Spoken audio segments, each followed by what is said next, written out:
दोस्तों मेरे हाथ में Moto S60 और Moto S60 Fusion स्मार्टफोन। चलिए करते हैं इन्हें कंपेयर और देखते हैं कि इनमें से किस फोन की डिस्प्ले ज्यादा अच्छी है, किसका कैमरा ज्यादा अच्छा है और कौन सा फोन आपको ज्यादा बढ़िया वाली गेमिंग करवाएगा। और सबसे पहले हम बात करेंगे बैक कैमरा सेटअप की। तो Moto H60 के बैक में ट्रिपल कैमरा का सेटअप दिया गया है, वहीं दूसरी तरफ Moto S60 Fusion के बैक में ड्यूल कैमरा का सेटअप दिया गया है। और सबसे पहले हम बात करेंगे H60 की। तो इस फोन का मेन कैमरा 50 मेगापिक्सल का, जिसमें हमें Sony LYT 700C सेंसर दिया गया है। Ultra wide plus macro camera 50 megapixel का और जो टेलीफोटो कैमरा वो है 10 मेगापिक्सल का।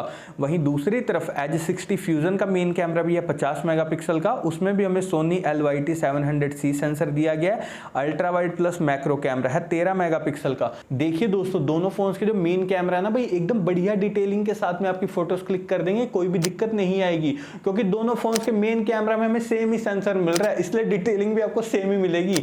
और दोस्तों अगर मैं बात करूं पोर्ट्रेट शॉट्स की, तो भाई दोनों फोन्स के जो मेन कैमरा ना एकदम जबरदस्त डिटेलिंग के साथ में आपके पोर्ट्रेट शॉट्स क्लिक कर देंगे।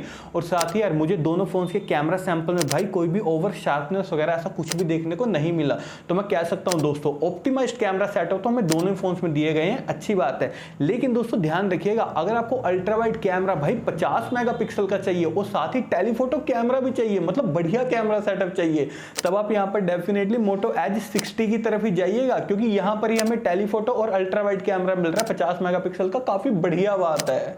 और ये नहीं है कि दोस्तों H60 का कैमरा सेटअप बस नाम का है, भाई जबरदस्त डिटेलिंग कैप्चर कर देता है। और फ्रंट कैमरा की अगर मैं बात करूं तो H60 के फ्रंट में 50 मेगापिक्सल का सेल्फी कैमरा दिया गया, वहीं दूसरी तरफ H60 फ्यूजन के फ्रंट में 32 मेगापिक्सल का सेल्फी कैमरा दिया गया। देखिए दोस्तों H60 फ्यूजन का जो फ्रंट कैमरा ना काफी अच्छी डिटेलिंग के साथ में आपकी सेल्फी फोटोज क्लिक कर देगा, लेकिन अगर आपको और भी ऑप्टिमाइज सेल्फी फोटोज क्लिक करनी है ना एकदम टॉप लेवल डिटेलिंग के साथ में, नेचुरल डिटेलिंग के साथ में, तब भी आप यहाँ पर डेफिनेटली H60 की तरफ ही जाइएगा। यार इसका कैमरा सेटअप सही में बढ़िया है और मैक्सिमम वीडियो रिकॉर्डिंग आप दोनों फोन्स के फ्रंट और बैक कैमरा से 4K तक 30 FPS पर कर सकते हैं। और अब बात करेंगे डिस्प्ले की। तो दोस्तों दोनों फोन्स के अंदर हमें 6.7 इंचेस की 1.5 के रेजोल्यूशन वाली quad curved P OLED display दी गई है, जो कि 120 हर्ट्ज के रिफ्रेश रेट को सपोर्ट करती है। यानी कि दोस्तों डिस्प्ले यहाँ पर भाई कंटेंट वॉचिंग के हिसाब से ना दोनों स्मार्टफोन्स की एकदम बढ़िया वाली है, क्योंकि यार दोनों फोन्स के अंदर हमें 1.5 के रेजोल्यूशन वाली P OLED डिस्प्ले मिल रही है।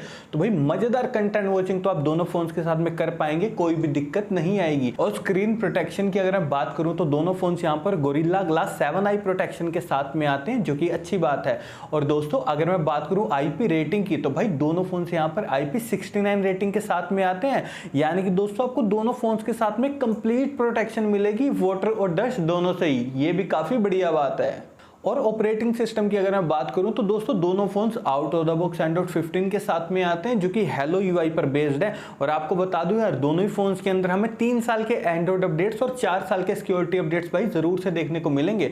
तो ओवरऑल दोस्तों ऑपरेटिंग सिस्टम और UI के मामले में दोनों स्मार्टफोन भी बढ़िया हैं। लेकिन यार मोटो वाले के अपडेट्स टाइम पे देंगे, ये एक बहुत बड़ी बात है, ये देते नहीं यार टाइमली अपडेट्स। और अगर मैं बात करूं चिपसेट की, तो दोनों फोन्स में हमें सेम ही चिपसेट मिल रहा है। दोनों फोन्स के अंदर हमें Dimensity 7400 दिया गया, जो कि 4 नैनोमीटर टेक्नोलॉजी पर बेस्ड है।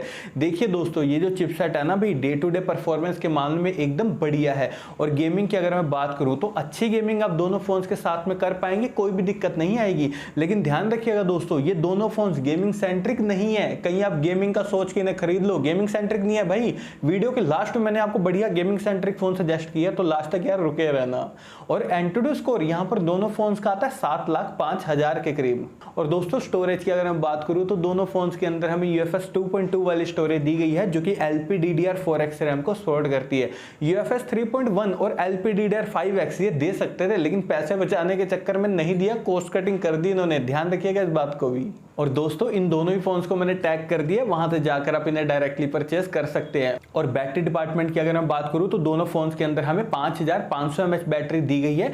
यानी कि दोस्तों दोनों फोन्स के साथ में आपको काफी इजीली 1 दिन से ज्यादा का बैटरी बैकअप मिल जाएगा, उसमें आपको टेंशन लेने की कोई जरूरत नहीं है। और दोनों फोन्स यहाँ पर 68 वोल्ट की फास्ट चार्जिंग को सपोर्ट करते हैं, जो कि बढ़िया बात है भाई।